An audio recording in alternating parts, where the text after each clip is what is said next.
Well, let's just end today's news with a little segment on Henry Kissinger. Of course, many people would say he's responsible for a lot of the trouble, or was responsible for a lot of the trouble around the world. What's your view, Mark?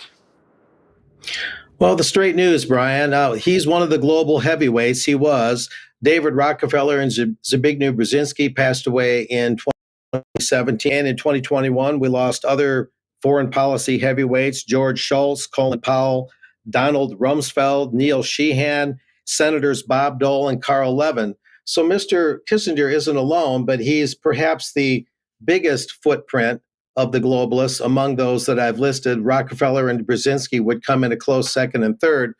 And the New York Times, the slide we saw just a moment ago, and most other press is describing Kissinger as, quote, a complicated figure, the devil incarnate to some, a very principled and able statesman to others, certainly a significant person to all.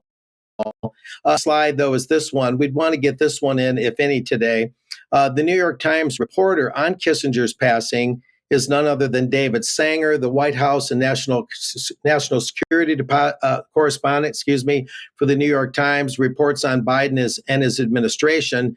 Interestingly enough, there and Henry Kissinger were both at Bilderberg 2019 in Montreux, Switzerland. You can see the names there at the bottom of the first segment. You see Kissinger listed, and then at the bottom of the second segment on the same slide, you see David E. Sanger listed.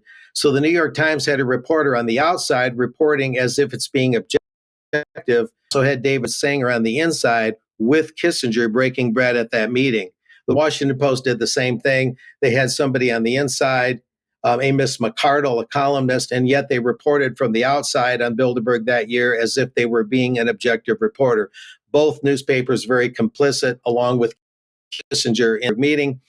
This is just a quick slide, not much detail to go into here from Rolling Stone. Of course, a very liberal left, largely music and culture magazine, saying that Kissinger was really the quintessential war criminal. And among many things, the left-wing critics are saying, and they're not without merit in some of this, that Kissinger was responsible largely for the bombing of Cambodia and Laos, escalating the war under the Nixon administration when he was Secretary of State. He's credited with ending the war. Of course, that was in favor of the communists that all these U.S. soldiers died to fend off. But the bombing with clusters in Cambodia and Laos still wreaks havoc to this day, we're told, as children and other people in those countries occasionally find old bombs that occasionally go off.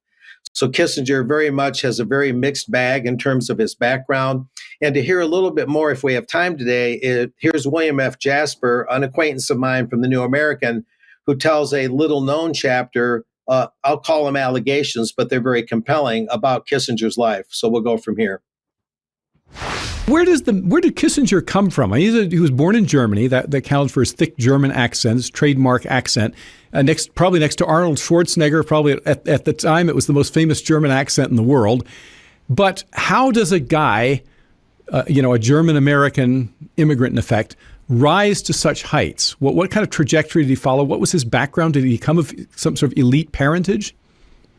No, but here's the thing that is especially interesting now. Decades ago, when we first wrote about Kissinger's early communist connections, that was written off as, that's crazy. That's completely bizarre conspiracy theory stuff. So let's just look briefly at that.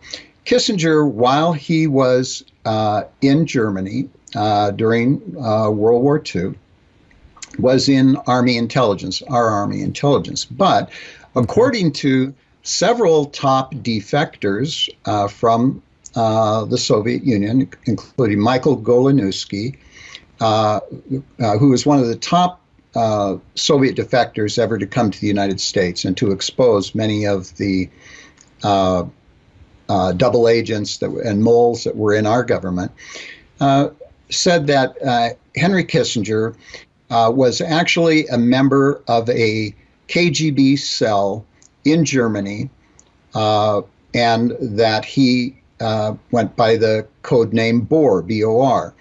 And Frank Capel wrote about that for us in American Opinion magazine decades ago.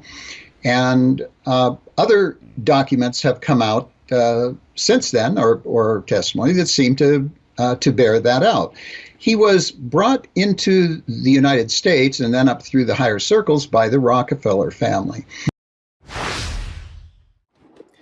Indeed, that's an interesting capstone to put on this report today. But love him or hate him, he was a major figure. But as Jasper explained, there's some things in his background that perhaps need a little bit more exploration and explaining. But that provides a much broader